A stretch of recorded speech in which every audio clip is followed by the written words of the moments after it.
कक्षा 12 नागरिकशास्त्र। मैं के चौधरी, सिविक्स लेक्चरर। आज का अध्याय है राष्ट्र निर्माण की चुनौतियाँ, एक परिचय।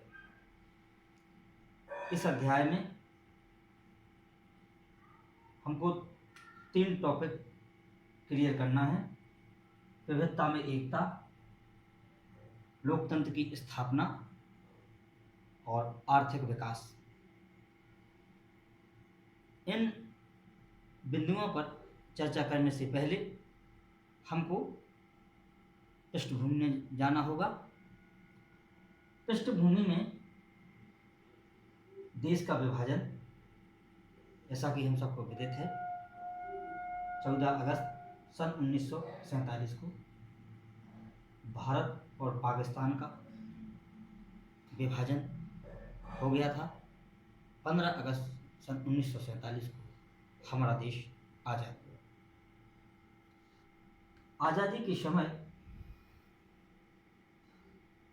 भारत के प्रधानमंत्री जवाहरलाल नेहरू ने एक प्रसिद्ध भाषण प्रस्तुत किया था, जिसको ट्रस्ट विथ डेस्टिनी के नाम से जाना जाता है। नियति से साक्षात्कार, अर्थात जिस प्रकार एक नई बहू से परिचय होता है, ठीक वैसे ही हमारे लिए एक देश था। देश में उस समय विभिन्न प्रकार की समस्याएं थीं। इनमें प्रमुख स्वतंत्रता प्राप्ति के पश्चात शरणार्थियों की समस्या, उनके प्रवास की समस्या, और एक महत्वपूर्ण चुनौती थी देसी रियासतों का भारतीय संघ में विलय, जिससे हमारा एक संघ बन सके, एक सशक्त और एक व्यापक बड़ा देश बन सके। उस समय लगभग 560 देसी रियासतें थीं। इन देसी रियासतों को भारतीय संघ में विलय करना था।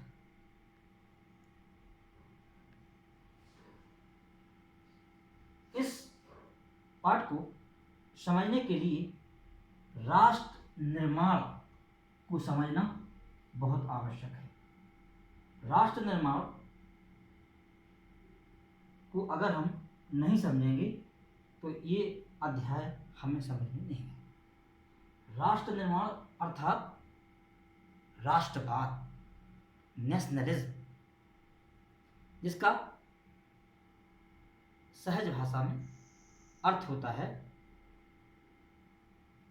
कि लोगों में एक ऐसी मनोवैज्ञानिक और भावनात्मक धारणा जो एक व्यक्ति दूसरे व्यक्तियों को जोड़े रहती है, एक ऐसी आइडियोलॉजी, एक ऐसी चेतना जिससे उस देश में रहने वाले नागरिक भावनात्मक रूप से एक दूसरे से जुड़े रहें। इस प्रकार की भावना का विकास उतनी अच्छी तरीके से या उतनी अच्छे से नहीं हो पाई थी जितनी आवश्यकता थी।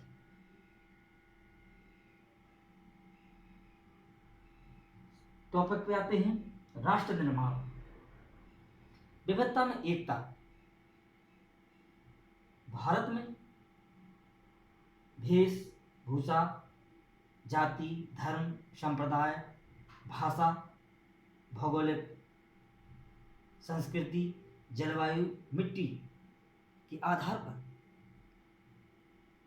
अगर देखें तो बहुत विभिन्नता है, लेकिन उसमें एकता भी है। इस एकता को कायम रखने के लिए, इस एकता को बढ़ाने के लिए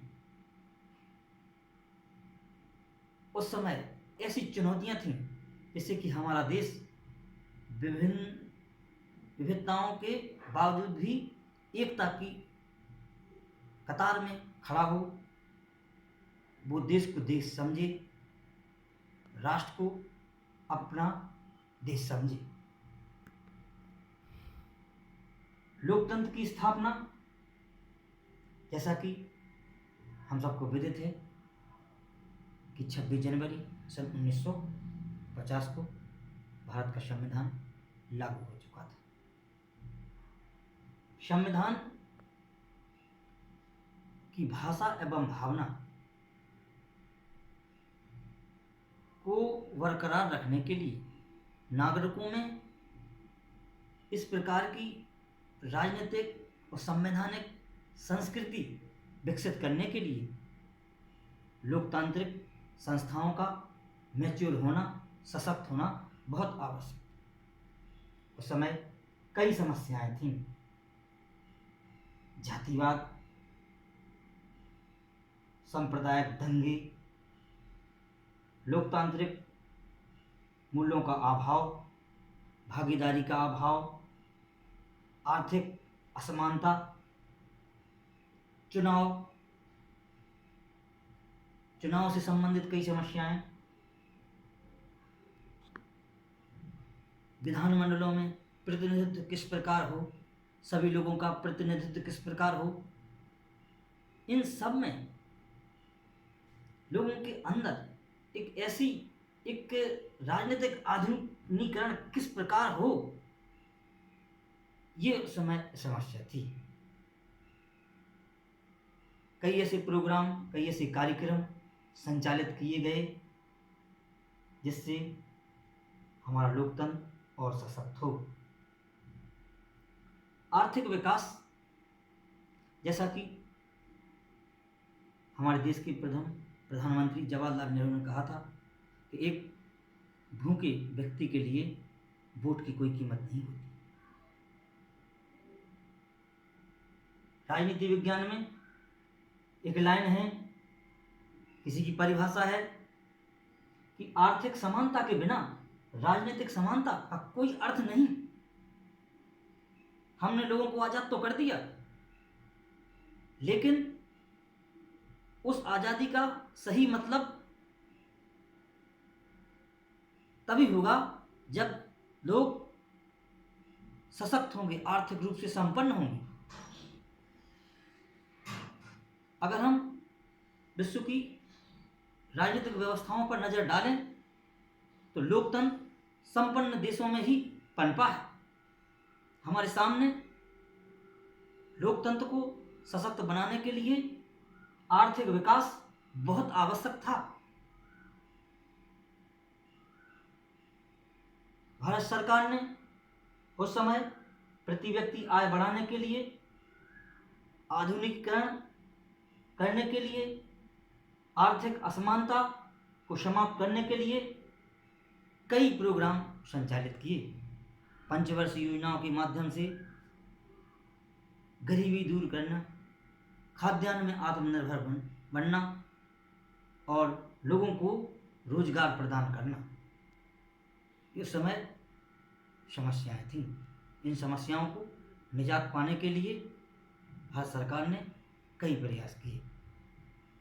मैं चंद शब्दों के साथ अपनी वाणी को विराम देता हूँ। जय हिंद, जय भारत।